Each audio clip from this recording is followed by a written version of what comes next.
తెలంగాణలో జరిగిన 6 ఎమ్మెల్సీ స్థానాలకు జరిగిన ఎన్నికల ఫలితాల లెక్కింపు ఉత్కంఠగా సాగుతోంది.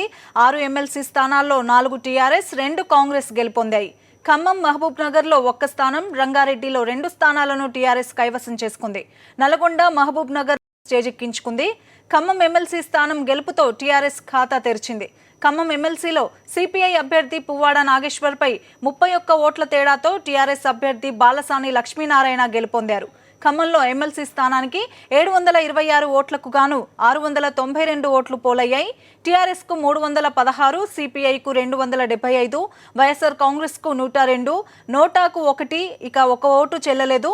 నువ్వా నేనా అన్నట్లు సాగిన నల్గొండ ఎమ్మెల్సీ ఎన్నికల్లో కాంగ్రెస్ అభ్యర్థి కోమటిరెడ్డి రాజగోపాల్ రెడ్డి గెలుపొందారు. టీఆర్ఎస్ అభ్యర్థి తేరా చిన్నపరెడ్డిపై 193 ఓట్ల తేడాతో రాజగోపాల్ రెడ్డి గెలుపొందారు.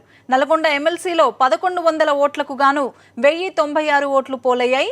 కాంగ్రెస్ అభ్యర్థి రాజగోపాల్ రెడ్డికి 642 ఓట్లు, టీఆర్ఎస్ అభ్యర్థి తేరా చిన్నపరెడ్డికి 449 ఓట్లు వచ్చాయి.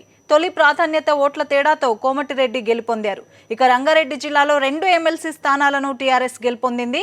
మంత్రి మహేందర్ రెడ్డి సోదరుడు పట్నం నరేందర్ రెడ్డి, మరో అభ్యర్థి షంబీపూర్ రాజు గెలుపొందారు. మహబూబ్ నగర్లో జరిగిన 2 ఎమ్మెల్సీ స్థానాల్లో 1 టీఆర్ఎస్ గెలుచుకుంది. మొదటి ప్రాధాన్యత ఓట్లలో టీఆర్ఎస్ అభ్యర్థి కసిరెడ్డి నారాయణ రెడ్డి గెలుపొందారు. మరొక స్థానంలో కాంగ్రెస్ అభ్యర్థి దామోదర్ రెడ్డి 2వ ప్రాధాన్యత ఓట్లతో గెలుపొందారు. మొత్తం 12 ఎమ్మెల్సీ స్థానాలకు నోటిఫికేషన్ వెలువడగా 6 ఎమ్మెల్సీ స్థానాలు ఏకగ్రీవమయ్యాయి. 6 స్థానాలను కూడా అధికార టీఆర్ఎస్ చేజిక్కించుకుంది. కరీంనగర్లో 2, వరంగల్, ఆదిలాబాద్, మెదక్, నిజామాబాద్లో 1 ఎమ్మెల్సీ స్థానాన్ని కారు కైవసం చేసుకుంది.